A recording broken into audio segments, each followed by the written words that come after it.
sense of the future. Like I have my hypothesis. I've been really influenced by Jeff Selver here in Vancouver. This is his new book called The Rising. It's called The Alien Plan to Build an Enlightened City on Earth. And he turned me on to Susie Hansen, who's in New Zealand. Yeah. And that's probably the most influential book I read in a few years. So. Oh, that's a brilliant book. Yeah. I know Susie. When she used to come over here to Australia, we always used to meet up for a chat with the mates. You know, I first saw you on the video you're on with Susie and Sherry Wild, the lady, the lady of the Greys. Yes. With your host. What was his name? Who hosted the three? It was a great talk. Yeah, Jan Gray. Yeah, Jan Gray. Yeah, it was a great talk. And then I had Sherry Wild on a few months ago. That's how I first discovered you. So my hypothesis about the future is that maybe in the next few generations, hybrids will be more commonly known. Hybrids in the street will be more of our civilization, but probably within a few centuries, the end result is to create a hybrid of Homo sapiens sapiens with the gray. So there'll be a new type of human, which is telepathic, quantum dimensional conscious, emphasis on more of our spiritual development. And this will be the new human, and Homo sapiens sapiens might be a relic, you know, but something from the past. So this seems to be like, I think, the biggest issue in the entire world, the entire future of humanity. So we can understand why governments don't want to discuss this. They don't talk about it. They've probably known about it, I think, since the 1950s. So what do you think? This is my hypothesis. I could be wrong. This is just a working hypothesis. I want to get your take. Yeah, I think that's a very good idea that, you know, could be happening. It's already showing up scientifically. I don't know if you're aware of Mary Rodwell, another Australian. Oh yeah, we're friends. Yeah, I'm reading your latest book. We've had her on a few times. That's the one. Yeah, since 2018, I've had her a few times. In fact, I have a blog on my website of our correspondence going back 4 years. Yeah. Well, she actually talks about some scientists are now opening up to the fact that a third strand of DNA is being developed, and a lot of the star kids are coming up with this third strand of DNA. So yeah, I'd say that's a very good future sort of projection. Yeah, it seems good. I've been in correspondence with Richard Dolan. I know him because I hosted him here in 2014, and I watch his talks a lot, like every week. And he's a bit negative about grays and mantids, and I've written to him. I even made videos about Richard Dolan saying, well, I don't agree. His view on the mantids is people feel this tremendous love from the mantids. Like I interviewed Donald Lynn in Los Angeles, and he says, well, they could be manipulating our minds. Like, why would someone love a big insect? Why would anyone love that? Love comes from over a period of time, developing trust. So I said, Richard, no, this isn't something projected in the mind. They generally do feel love. These are higher beings. So he's basically a bit, his worldview is a bit negative about the future and saying, Richard, look at the positive side. You got to study these people. And he admitted in his email to me that he hasn't kept in touch with Mary Rodwell's work or Susie Hansen's work. So what would you like to say to Richard? This is your opportunity on video. What encouragement would you have for Richard Dolan? Because he's very good at what he does. Like, he's a historian. He's got an encyclopedic knowledge. He knows so much. He does a lot of good work. I'm trying to cheer him up because he's really down on the future. He's really worried about our future. Well, I agree. You know, he really needs to look into Mary Rodwell's work and Susie Hansen's work. He needs to read my books. He needs to just, you know, open up more. Because, I mean, if you're manipulating someone into love, well, what's wrong with that? You know, different if you're manipulating people into fear. Yeah. And I mean, people love.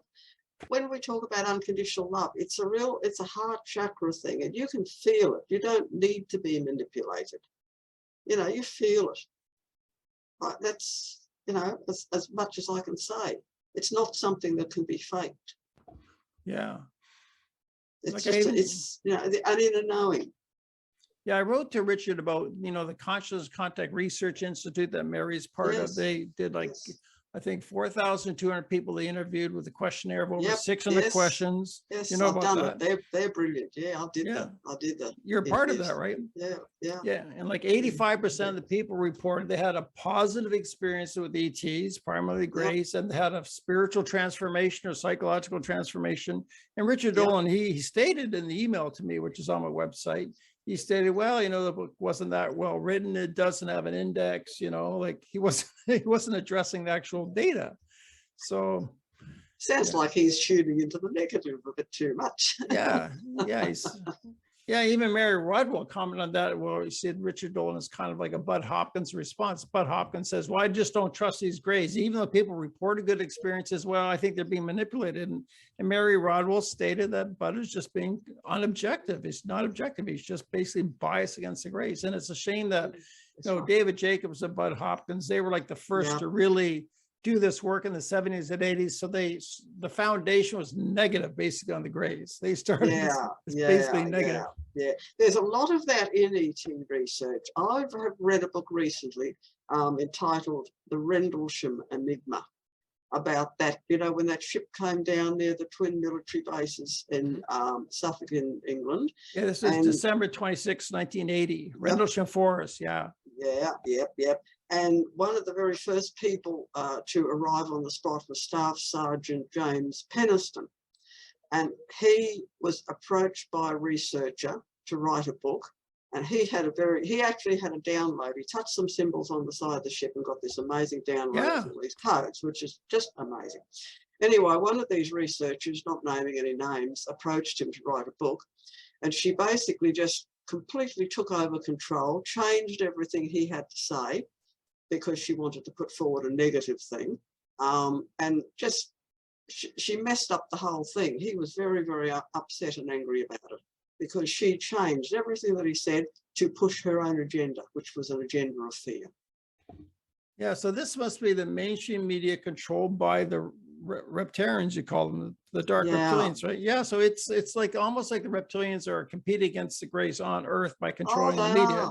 They are. Very literally, that's it, isn't it? Yeah, the Greys came up against them. Some of the Greys were an early Earth human race, what I call the ant people. And the reptarians basically annihilated them, did an ethnic cleansing on them and chased them off the planet. So they've now evolved on other planets. But they've got a thing against the Greys. They don't like the Greys. There's a real racist thing going on there. So yeah, that's what that's all about. And a lot of these researchers, unfortunately, have their own agendas, and they are backed by this reptarian thing, and that's why they're demonizing the Greys as well. Yeah, Linda Moulton Howe, she's often stated, I think it was in 1999, she met someone from the Defense Intelligence Agency who said their intelligence is that for 270 million years, there's been 3 types of ETs vying over planet Earth, like vying with each other. And I think reptilians, maybe Nordics, maybe Greys, I forget which 3. So it seems to be a long time. So do you think this is like for like 70 million years ago that the Terrans took over the... Yeah, long time. Even a lot of the so-called God of the Old Testament was actually reptarians, sending the Israel tribes out to fight each other. That they've got a divide and conquer agenda that they were using right back then. Yeah, I think so, eh? Yeah. The Bible, The Old Testament is probably that, right? The Elohim. Quite a lot. Yeah, and this is why Jesus, in some cases, tried to override the Old Testament. Because he was a goodie who came down here to try and get better teaching, rather than an eye for an eye and a tooth for the tooth. His teaching was turn the other cheek. In other words, unconditional love. So you think these reptilians are regarded by other ETs as perhaps they're indigenous to Earth? They're not alien. They've been here longer than the humans. It's their planet too. That's right.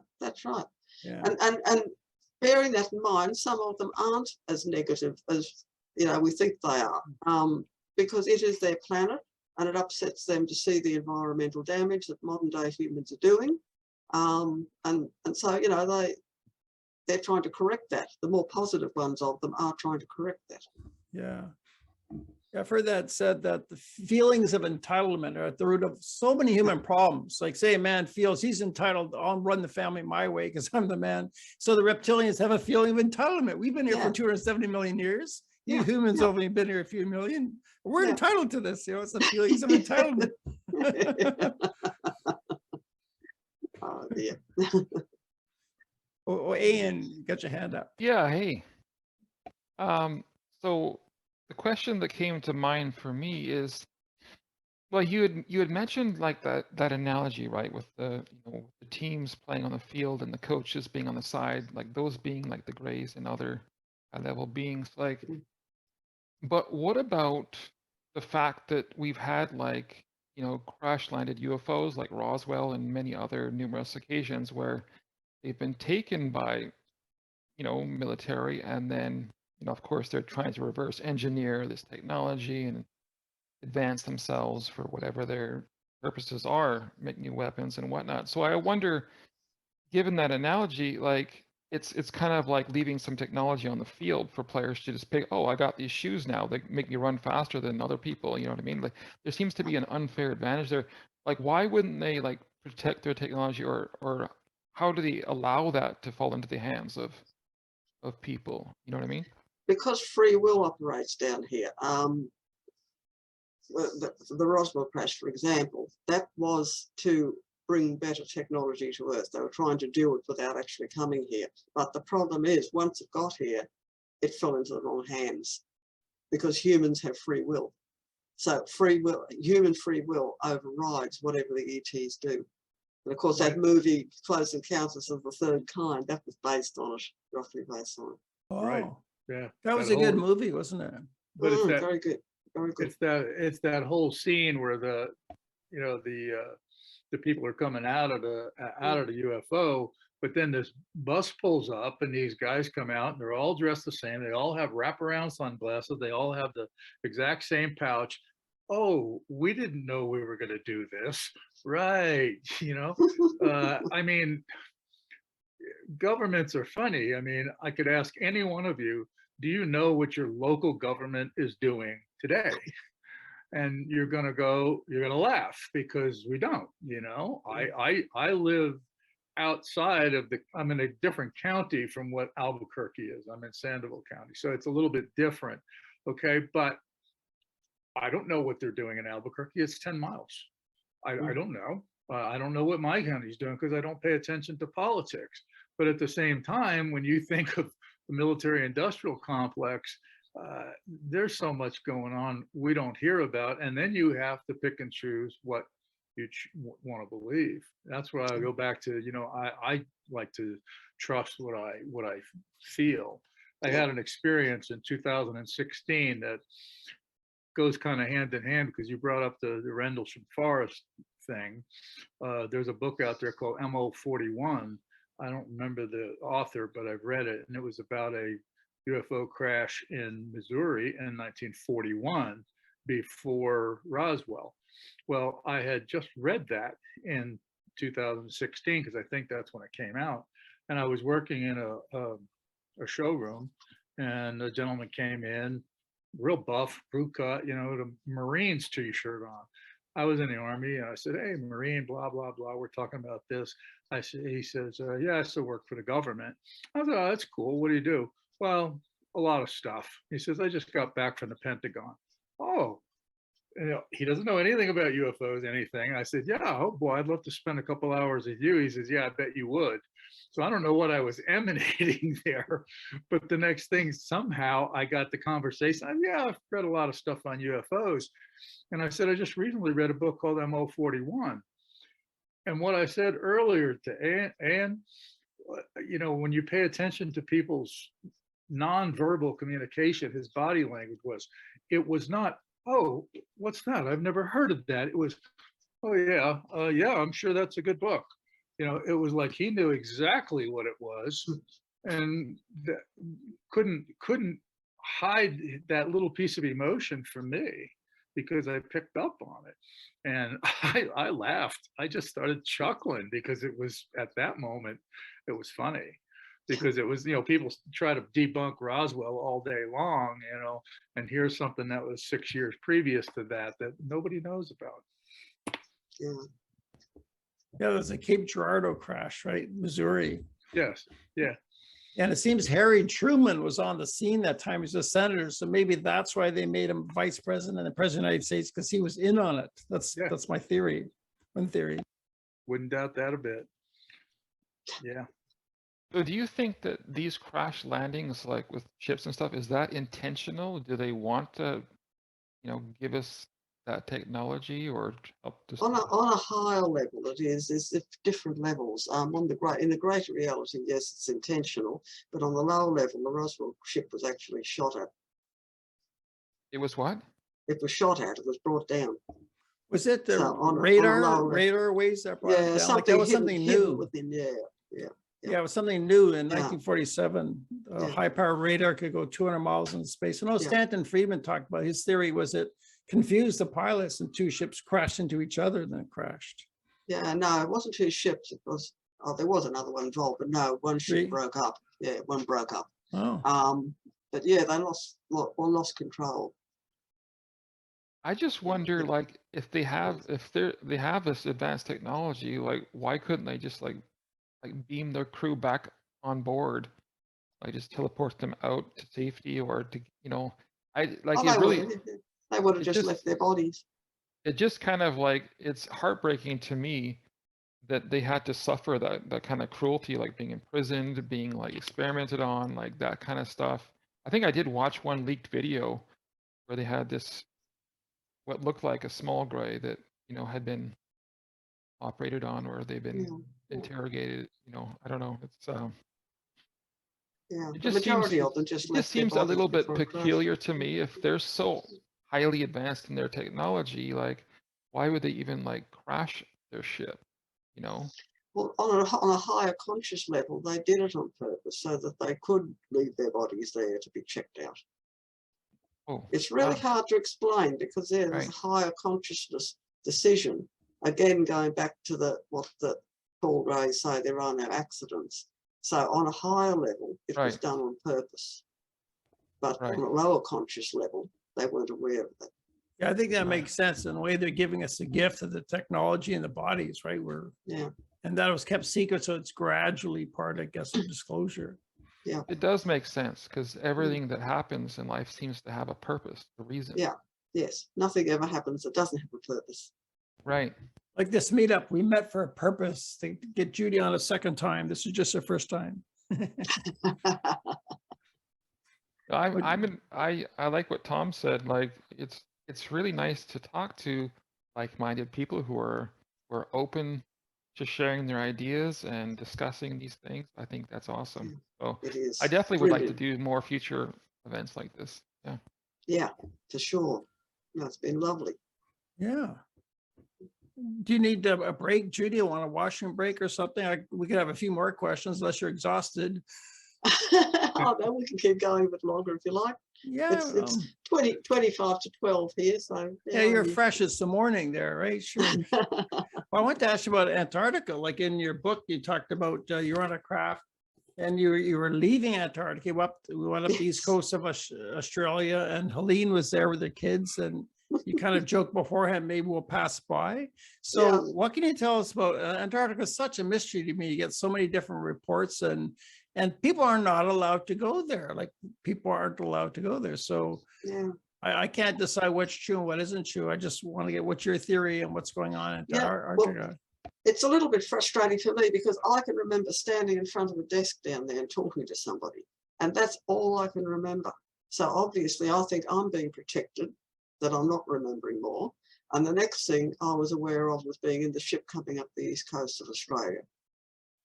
That was my last conscious awareness of that. Yeah. But I knew that I'd been down there because, of course, Antarctica is just below Australia. And I was coming back up the coast. Yeah. And Linda Mohnhouse says there's these ancient structures there made out of kind of a basalt stone that her military informants have told her, like under like 3 miles of ice, they've discovered this. And 33 million years ago was the last time it was free of ice. So is this structure 33 million years old? Yeah, she gets these insiders, like, who knows? Yeah, who knows? Yeah. I wish I could remember more. It's frustrating. Yeah, and you were there. Like, have you done hypnosis yourself? No, I haven't. Wow, so you could probably recover a lot. Have you ever thought of doing that? No, I haven't. I suppose I should. Yeah. Well, Yeah. Mary Rodwell, how far away is she from you? She's a little bit of distance, not too far. She's Yeah. up north. Up north. Yeah. Wow. Yeah, maybe I should organise to see her one day and get some done. Yeah, I think you could uncover a lot, who knows? Could be a sixth, seventh book coming out of you from that. I wanted to ask you, well, go ahead, Tom. Go ahead. I was going to say, I've been approached by several people once you talk a little bit about this, about doing regressions, and it's a maybe want to not do it. You really do want to find out, but if you already know certain things, you're not necessarily anxious to find out that you're right or wrong, or that there's way more to it. And I'm still out on that one. I may do it in some time, but I've got some pretty good friends right now where I can get more information than I think. The only thing that might come out of that would be the repressed memories, or like Judy said, they may be protecting you from saying something about that because you would be in jeopardy. And I have come to trust that completely. I used to get frustrated 30 years ago when he would say, well, you wouldn't understand. Oh, come on, give me a break, Well, now I have a lot more under my belt, and they still say that to you. Well, you may not understand that. And I've come to trust that statement. It's a tough one, because you're pretty smart, about things. And but there's always going to be that other piece that you don't know anything about. You talk about the technology, Jesus, there, I've read somewhere recently that, one of the things our government is studying right now is that consciousness relation to the technology, the flying of the ships, how do they do that and everything. Who hears about this? We don't know what they're working on. Of course they're doing that. They're working on it, because that's what those guys do. And if they're millions of years ahead of us, we're trying to catch up as fast as we can, but that doesn't necessarily mean we can actually accomplish it. Yeah, Tom, what you're saying reminds me of something Susie Hansen stated. She was giving a talk on alien technology, and I guess in Arizona in 2018. Then she was accosted by a couple of guys in a hallway there who wanted to know about alien technology, and she refused to talk. And then later, she was sprayed with this fluid. It was an assassination attempt.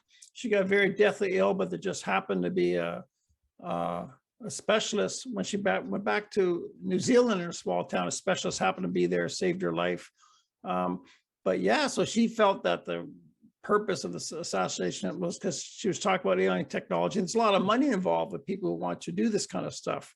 Sure. So like you're saying, maybe it's dangerous of, things that might come up, might be knowledge that some people don't want revealed. Yeah. It's kind of a big question. In your case, Judy, you've written 5 books. You talk freely about your experiences, but there's something that you know about that you can't recall. And you have to say, okay, is that by design and intention that you've been given this much information to share? But that's one you better be careful with. That's the way I look at it. I don't trust our government as far as I can spit. And I certainly don't untrust the shadow government as far as I can spit. I don't trust too many people except people like this where you're open conversations. I figure I'm just some little nobody from New Mexico. Who's going to come after me unless I open my mouth somewhere where I shouldn't? Yeah. And even if I knew I wouldn't go into technology, I'm just here to teach about the spiritual side of things. That's my job down here. So Judy, there's never been an assassination attempt on you? No, not so far. Hey, you're being neglected. You're not important enough to no one's after you. No. No, Mitzi was just here. She left, but I did a video with her about her fiance, Craig Lang. He was actually sprayed at the same conference where Susie Hansen was, and he was murdered. He died within a day. We did a video about it. And that was her fiance. Yeah. Sherry Wiles come up against some of that as well. Yeah, she was poisoned. Yeah. Well, you must have good karma. You're being protected there, Judy. Okay. I want to read a section of the book on page 101. You wrote here, you said there's a similarity between the Zeta Grays and the Devas of ancient Indian writings known as the Vedas. And in Buddhism, the Buddha talked about the devas as angels. He said Deva is a Sanskrit word meaning shining one. Said their discs are even spoken of in the Rig Veda, where they're referred to as vimanas. As far as I understand, all the natural healing methods of Eastern tradition, which tap into life force energy, come originally from India. And I believe that they were first shown to humankind by the Devas. So it may have been the Zetas who brought them here to planet Earth millennia ago. This is why we take note when they give us advice on Reiki. And what's really fascinating for years is what's the relationship between Buddhist cosmology and the ETs. Like the Buddha described the centrosphere, the 6 heavens, and then the Brahma realm beyond that. And I did videos with doing one actually tomorrow with one of our Canadian monks wearing the Thai forest tradition of Ajahn Chah, and he did a video on UFOs and aliens, you know. So I've always been so interested in, like, when the Buddha talked about the devas, was he ever referring to actual physical aliens, or he just meant angelic beings? And I still don't know. So do you want to shed any light on that? Yeah, there's a very close connection between the Greys and the Devas. Because the Greys come out of an insectoid, kingdom, and the Devas are very closely connected with the insectoids because of the nature, caring for nature aspect. And in fact, my feeling is that insectoids on Earth, like bees, ants, etc., are actual physical incarnations of the Deva kingdom. You mean like you mean the actual mantid insects? Yeah. Yeah, because I mean, all insects have a very strong influence on nature down here, pollination and things like that. So I can see a real strong connection there. And the fact that, as I say, I had an experience in the UK in a place that's a very, very prominent place for the little people, the Devas, the fairy folk, and it was an experience with Greys. Wow. So I can see a real close connection with the two. Yeah, I think of the mantis, like you described, as very high up in the chain, like the Buddha described Brahmas, like in the first 6 heavens of the central sphere. The devas are male and female, and they have sensuality and sex and music. But beyond that, the Brahmas are vast, more spiritual beings, and they're asexual beings. And also the Buddha described, if you reach these deep meditation absorptions, the jhanas, then you can take rebirth. So the Brahma realm was very, very high. And I wonder if these mantids are actually Brahmas, because like they bring life to different solar systems and planets. The Buddha actually says the Brahmas create worlds. So I thought, well, is this like physically, could this actually be what the Buddha described as a Brahma?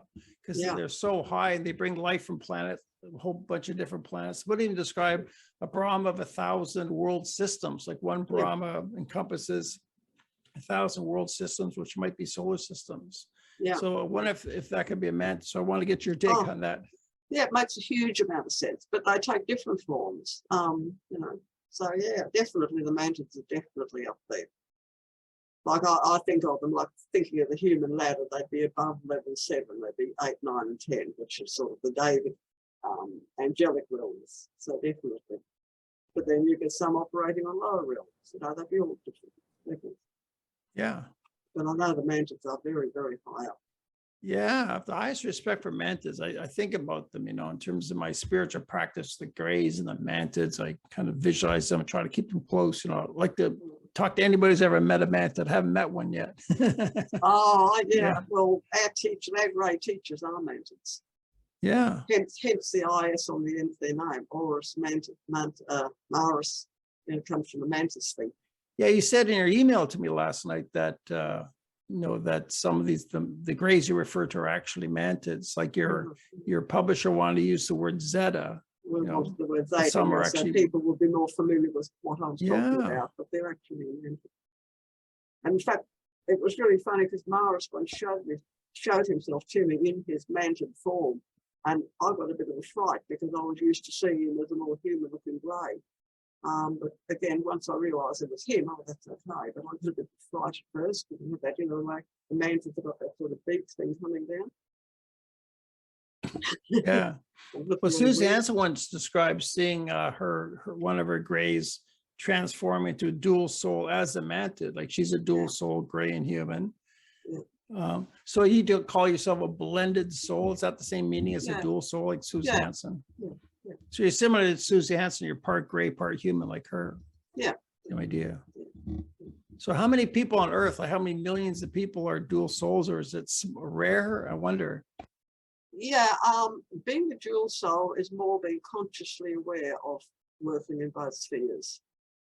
Like Susie and I both have conscious awareness of working up on the ship and conscious awareness of being down here. That's more what the dual soul is. I mean, everyone's hybrid, so we all have ET genetics in us, but the dual soul is more a consciousness thing. Well, I've got a picture here from your book. This was on the human ladder. I see if you can see this. Yeah, it's got the crop circle there. Yeah. And who did the drawing? It was the daughter, Helene's daughter, right? This is no, like I did it. Oh, yeah, With, like with spiral Helene's levels. daughter's help. Yeah.